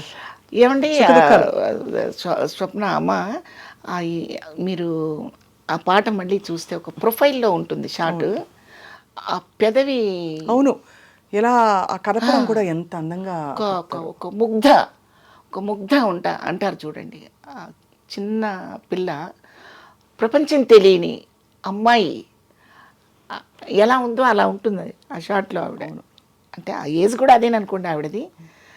ఇట్లా ఈ పాత్ర ఆ పాత్ర అని కాదండి, ఏ పాత్ర అయినా అవలీలగా చేయగలిగిన పరిస్థితి ఉంది ఆమెకి. మనం సావిత్రి గారు చాలా గొప్పగా గుండెల్లో పెట్టుకున్నాము. ఆ సావిత్రి గారిని కూడా దూకేశారు ఆవిడ, వాణిశ్రీ గారు కదా అమ్మా. వాణిశ్రీ గారు వేసినంత వెరైటీ ఆఫ్ క్యారెక్టర్స్ అసలు వండర్ఫుల్ అనమాట. అసలు ఆవిడ ఐ మేకప్ కానివ్వండి, ఐబ్రోస్ కానివ్వండి, ఆవిడ ప్రజెంట్ చేసే విధానం కానివ్వండి, చాలా ఎక్సలెంట్గా ఉంటాయి. మరి ఆవిడ చీర కట్టు మీకు ఇష్టం కాబట్టి మీ చీరలు, మీ కాస్ట్యూమ్స్ మీరే కొనుక్కుంటారా? సీరియల్స్, సినిమాలు వాళ్ళు ఇస్తారా? సినిమాకి వాళ్ళే కొంటారమ్మా. టీవీకి వచ్చేసరికి అవి ఇవి కలగబలగంగా వాడకపోతే ఈ ప్రయాణం నడవదు. ఇక చీర కట్టంటే ఆవిడలాగా కట్టడం ఆవిడకే చేత అవుతుంది, ఇంకెవరు కట్టలేరు. మనం చూస్తూ ఉండడమే, చెయ్యలేము.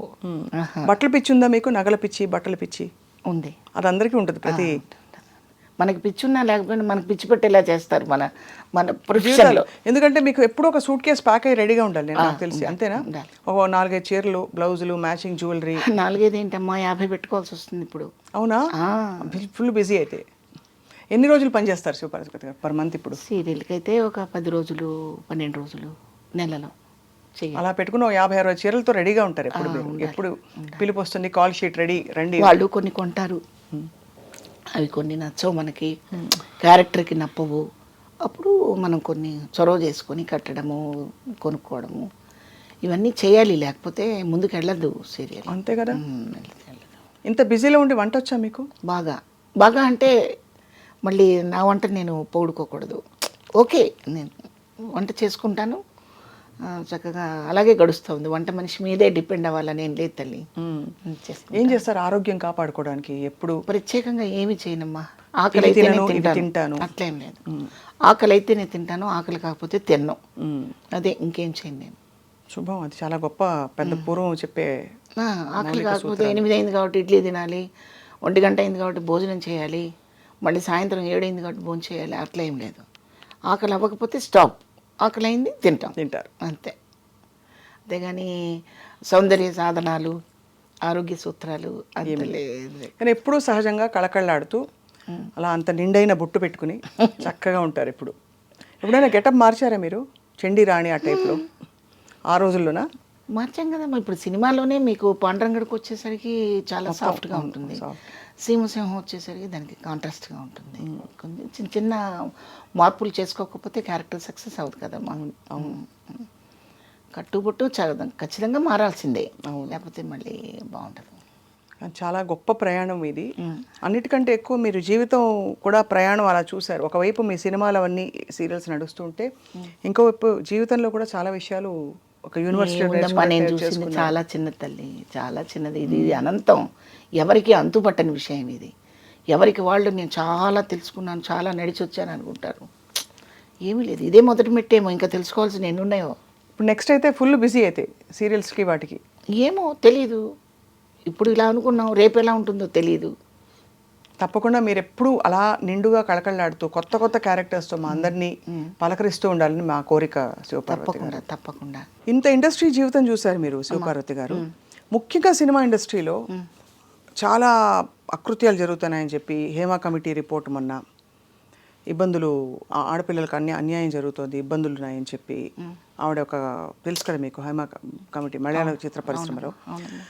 అలా కాకుండా ఇండస్ట్రీలో అండ్ అలాగే సమాజంలో కూడా అమ్మాయిలు నిలదొక్కుకోవడానికి ఇప్పుడిప్పుడు కొంచెం స్వాతంత్రం వస్తుంది. కానీ ఎక్కడ వస్తుంది అంటే ఎక్కడో ఒక 20 మందిలో ఇద్దరు వచ్చి గొంతెత్తి ప్రశ్నించగలుగుతున్నారు కానీ ప్రశ్నకి జవాబు దొరకటం లేదు. స్కూళ్ళల్లో జరిగేవి జరిగిపోతూ ఉన్నాయి. పసిపిల్లలని కూడా చూడకుండా దారుణాలు ఎన్ని జరిగిపోతున్నాయమ్మా. ఆ కాసేపు వేడివేడిగా మాట్లాడుకోవటం, ఛానల్స్లో వచ్చి గుండెలు పగలుకోవటం, మళ్ళీ మామూలుగా అయిపోతున్నారు. ఎందుకు ఇంత దారుణంగా తయారైందంటారు? దారుణంగా అయిపోవటానికి కేవలం చదువు అనేది డబ్బు కోసం చదువుకుంటున్నారు.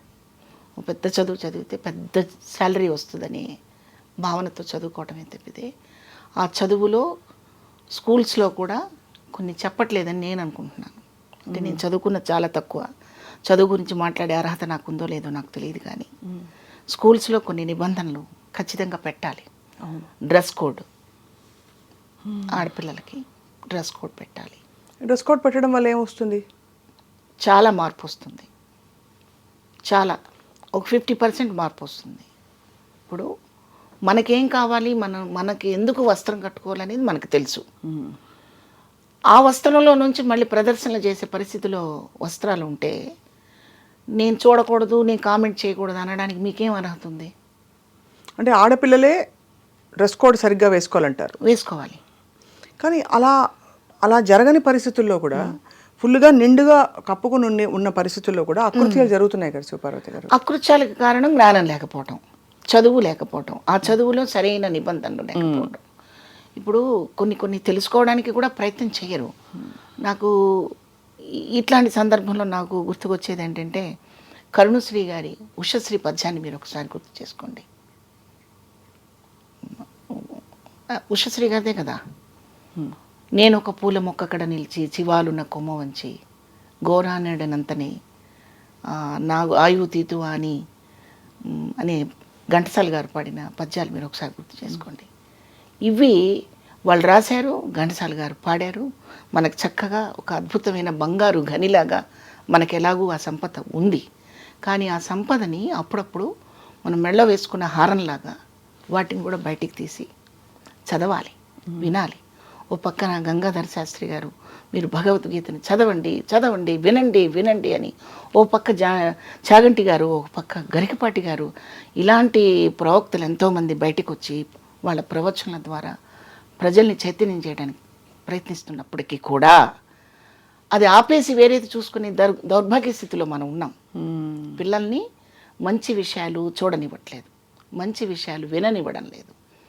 ఈ వెస్ట్రన్ మ్యూజిక్, వెస్ట్రన్ కల్చర్ మీద మనం అలవాటు చేసేసినప్పుడు అట్రాక్షన్, ఒక మ్యాగ్నెట్ లాంటి అట్రాక్షన్కి గురైపోతున్నారే తప్పితే మనిషికి సంబంధాలకి బంధాలకి ఉన్న విలువని తెలుసుకోలేకపోతున్నారు. అక్కడ కేవలం అవసరమే కనపడుతుంది. ఈ అవసరాలతోనే వచ్చే ప్రమాదాలు ఇవి. కానీ మీరు అన్నది రైటే, 100% రైటే. ఆ మార్పు మనకి చాలా సంస్కారవంతమైన కళారంగంలో కూడా చాలా ఉంది, అవసరం ఉంది. అంటే కళారంగంలో పురుషులు స్త్రీలను వేధించట్లేదా? కళారంగంలో ఆడపిల్లల్ని చులకం చేయట్లేదా? వాళ్ళ నేచర్ అమ్మా అది. ఈ మాటలు మనకు అన్ని చోట్ల వర్తిస్తాయి, అన్ని చోట్ల ఉంటాయి. కానీ ముఖ్యంగా కళాకారులకి సున్నితత్వం, మనకి పద్యాలు, పురాణాలు, ఇతిహాసాలు అన్ని తెలిసి ఉండాలని అనుకునే చోట కూడా మనకి ఇటువంటి పరిస్థితులు దర్శనమిస్తున్నాయి. దాని మూల కారణం, దానికి పరిష్కారం ఏంటి? ఫ్యామిలీలో కొన్ని పాత్రలు ఉంటాయి. అసలు ఇవాళ ఫ్యామిలీలో అన్ని పాత్రలు ఉంటున్నాయా? ఉండట్లేదు. ఎందుకు? అందరూ లోన్లీగా బతకడానికి ఇష్టపడుతున్నారు. ఉండడానికి పెద్ద పెద్ద భవంతులు ఉంటాయి, అందులో ఇద్దరే ఉంటారు, టీవీ పెట్టుకుంటారు, లేదా ఫోన్ చూసుకుంటుంటారు. పిల్లాడు ఏడిస్తే చనుబాలు ఇచ్చే రోజు, పిల్లాడు ఏడిస్తే లేదా చనుబాలు ఇవ్వడానికి కుదరక ఒక పాలపీక పెట్టే రోజు పోయి సెల్ ఫోన్ చేతికి ఇచ్చే పరిస్థితి వచ్చినప్పుడు వాడు మన మాట ఎందుకు వింటాడు? పుట్టిన దగ్గర నుంచి నువ్వు పొల్యూట్ చేస్తున్నావు పిల్లల్ని. వాడికి ఊహొచ్చాక, వాడికి అడుగులు వేయడం వచ్చాక వెస్ట్రన్ మ్యూజిక్ వినిపిస్తున్నావు. మరి వాడు ఆ వెస్ట్రన్ కల్చర్లో వెళ్ళిపోతాడంటే ఏం చేసినా తప్పు లేదు అక్కడ. మనకి అలా కాదు కదమ్మా. మన ఇండియాలో అలా ఉందా చెప్పండి, మీరు చెప్పండి. ఈ జీవన స్టైళ్ళు మారినప్పుడు ఏం చేసినా తప్పు కాదనే పరిస్థితిలో మగపిల్లలు ఉంటున్నారు. నువ్వు మంచివాడివి కాకపోతే నీ ప్రాణం తీస్తారా అనే తండ్రి లేడు, నీ ప్రవర్తన కరెక్ట్గా లేకపోతే నీకు అన్నం పెట్టను అని తల్లి లేదు. అవునా కాదా చెప్పండి? అంత పట్టించుకోవట్లేదు, అంత నిన్న నేనేదో షాపింగ్కి వెళ్ళానమ్మా, ఏదో కొనడానికి షాపింగ్కి వెళ్ళాను నిన్న సాయంత్రం. మొత్తం షాప్ అంతా తిరిగారు. 5 years బాబమ్మ వెళ్ళిపోతున్నాడు బయటికి. వాడు ఏడ్ చేస్తున్నాడు. ఇంత షాప్ తిరిగారు ఏంటండి, మీకు డ్రెస్ దొరకలేదా, వెళ్ళిపోతున్నారు ఏంటి, వాడు ఎందుకు ఏడుస్తున్నాడంటే వాడికి నచ్చదండి, వాడికి నచ్చదు. 5 సంవత్సరాల పిల్లాడికి ఏంటమ్మా నచ్చదు? అదే కదా చెప్పండి. వాడికి నచ్చదండి, ఇంకో షాప్కి వెళ్దాం అన్నాడు, అందుకని ఇంకో షాప్కి తీసుకెళ్తున్నారు వాళ్ళు. నేనన్నాను, మీరు కొన్నది ఇవ్వడం నేర్పండి, వేసుకోవడం నేర్పండి అమ్మా. వాడికి ఏం తెలుస్తుంది 5 సంవత్సరాల పిల్లాడికి అంటే? లేదండి, రేపు బర్త్డే వాడిది, రేపు వేసుకోవడం చెప్తుంది తల్లి. అది గొప్పగా ఫీల్ అవుతున్నారు. అంటే అంత ఇండిపెండెన్స్ ఇవ్వడం. అది అలా చేయకండి. చాలా వరకు మార్పు వస్తుంది. కానీ మంచి చెడు చెప్పవలసిన బాధ్యత తల్లిదండ్రులదే. షార్ట్ కట్ మెథడ్స్ వెతుక్కుని ఇప్పటికి వాళ్ళ ఏడు పాపితే చాలు అని అప్పటికప్పుడు ఏదో వెతుక్కుంటే, షార్ట్ కట్ మెథడ్స్. అది ఏడిస్తే సెల్ ఫోను, ఏడిస్తే టీవీ, ఆ టీవీలో వాడు ఏది ఎంజాయ్ చేస్తున్నారో అది పెడతారు. మరి అప్పుడు వాడు ఎలా నేర్చుకుంటాడు చెప్పండి? ఇంట్లో ఒక వస్తువు పగలగొట్టాడు అనుకోండి, వాడిని బెదిరించాలి, భయపెట్టాలి, తప్పు అని చెప్పాలి. అలా చెప్పకుండా పోతే పోయిందిలే అని ఒకసారి అంటే వాడు ఇంకా 4 పగలు కొడతాడు. నేను అనుకుంటున్నానమ్మా ఇలా అని. ఆ నేచర్ని బిల్డప్ చేసుకునేది అక్కడే. అవును, అంటే ఆ అశ్రద్ధ నుంచి ఇలా పిల్లలు ఇలా తయారవుతున్నారు, బాధ్యతారహితంగా, తెలియనితనంతో. తర్వాత వాడు ఏమవుతున్నాడు, వాడి మెంటల్ కండిషన్ సరిగా ఉండట్లేదు, మానసిక రుగ్మతలతోటి పెరుగుతాడు వాడు. ఎప్పుడు సెల్ ఫోను, ఈ పబ్జీలు, ఇంకేమిటో ఉంటాయి ఫోన్లో మొత్తం. ఇవి చూసుకుంటూ వాడి మనసు అమ్మని కూడా దుర్మార్గంగా చూసే పరిస్థితికి వస్తాడు వాడు. అమ్మ దగ్గర అలా ప్రవర్తించలేడు కాబట్టి అమ్మాయిలు వెంట పడతాడు, పసిపిల్లలను కూడా దుర్మార్గంగా చిరిమేస్తాడు. కాబట్టి ఫస్ట్ ఎక్కడ మనకి మూలాలు ఉన్నాయో ఆ మూలాల దగ్గర నుంచి దాన్ని రిపేర్ చేసుకుంటూ రావాలి. కానీ వాడు తప్పు చేశాడని వారికి ఉరిశిక్ష వేసినంత మాత్రాన ఎంతమందిని మనం అలా ఉరిశిక్ష వేస్తాం? నేను అనుకుంటున్నాను. మంచి మాట చెప్పారంటే ఈ పునాదులు సరివ్వకపోతే చాలా మందికి నచ్చకపోవచ్చు నేను చెప్పే విషయం. నచ్చకపోవచ్చు కాదు, నచ్చదు. ఒక వయసు వచ్చాక అమ్మాయి అమ్మలాగానే ఉండాలమ్మా. అమ్మాయి అయినా అమ్మలాగానే ఉండాలి. అమ్మాయి వాడి ముందు వేరే రకంగా కనిపిస్తుంది అనుకోండి, వాడు క్రమశిక్షణతో పెరగడమ్మా, పెరగడు, ఖచ్చితంగా పెరగడు. వాడు వాడి భార్యకి ఏం చెప్తాడు, చెప్పలేడు, ధైర్యం లేదు. అమ్మ అయితే భరిస్తుంది, కానీ ఎంత కష్టమైనా భార్య భరించదు కదమ్మా. అంతే, నిజమే.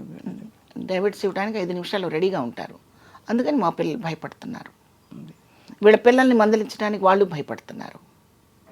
స్వేచ్ఛ స్వేచ్ఛ స్వేచ్ఛ. ఈ స్వేచ్ఛ పర్వంలో ఏవేవో జరిగిపోతుంటాయి, ఎన్నో జరిగిపోతుంటాయి. అవి ఎప్పుడో మనం అవి సమసిపోయాక, అల్లరంతా సమసిపోయాక మనం మాట్లాడుకుంటే ఏం ఉపయోగం ఉందమ్మా? వాస్తవం, సంఘటనలు జరిగాక ఎంత చర్చించుకున్నా లాభం లేదు. ఏంటి ఉపయోగం? ఎవరికి వాళ్ళు ఆ కుటుంబాలు బాగా బాగుపడితే పిల్లలు కూడా బాగుపడతారు, వాళ్ళ విలువలు కూడా ఉదయాన్నే లేవగానే నువ్వు దేవుణ్ణి చూడాలి అని చెప్పండి ఇంట్లో.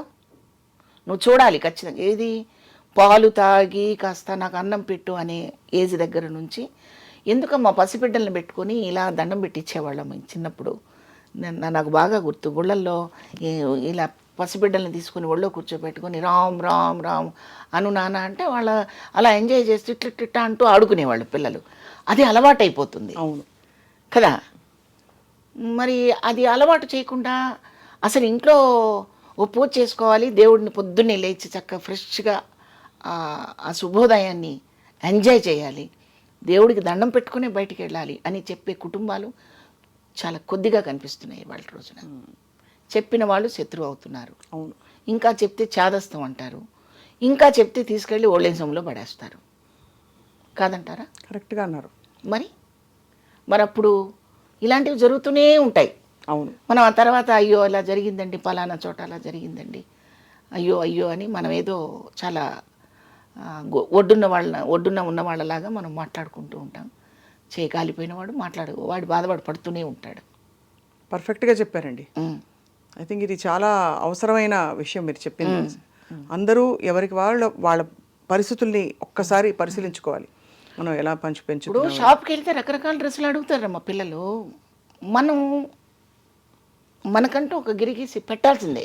మంచి మాట చెప్పారు శివపార్వతి గారు. యాక్చువల్లీ మీరు ఐ థింక్ మీ కొత్త అవతారం నెక్స్ట్ ఒక మంచి రియాలిటీ షోలో, నిజంగా మీరు ఒక రియాలిటీ షో చేయాలని మా అందరి కోరిక. అవునా? ఆ రియాలిటీ షోలో మీరు తప్పకుండా ఈ విషయాలని పరిష్కరించి విడమర్చి చెప్పే ఒక పాత్ర మీకు రావాలని మేము కోరుకుంటున్నాం. అది రియల్గా శివపార్వతి గారు, నాట్ పాత్రలు కాదు, మీరుగా ప్రత్యక్షం అవ్వాలని మా కోరిక. అది త్వరలో నెరవేరాలని కోరుకుంటున్నాం. తప్పకుండా. Thank you so much ma'am. మీ సమయం వాళ్ళు కేటాయించి మాకు చాలా విషయాలు చెప్పారు. మీ ప్రయాణంలో చాలా విషయాలు కూడా తెలుసుకున్నాం. ఒక సందర్భం మీరు అనుమతిస్తే మీతో మేము షాపింగ్ వస్తాం. రండి, హాయిగా వెళ్ళి బోల్డ్ చీరలు కొనుక్కుందాం. రండి తప్పకుండా. Thank you. నాకు చాలా సంతోషంగా ఉందమ్మా. చాలా చక్కగా కావాల్సిన విషయాలు మాట్లాడుకున్నాం. చాలా థ్యాంక్స్ అండి. విషయాలు కాకుండా తప్పకుండా. ఐ థింక్ కుదిరితే కప్పు కాఫీ, వీలైతే 4 మాటలు మళ్ళీ. Thank you very much.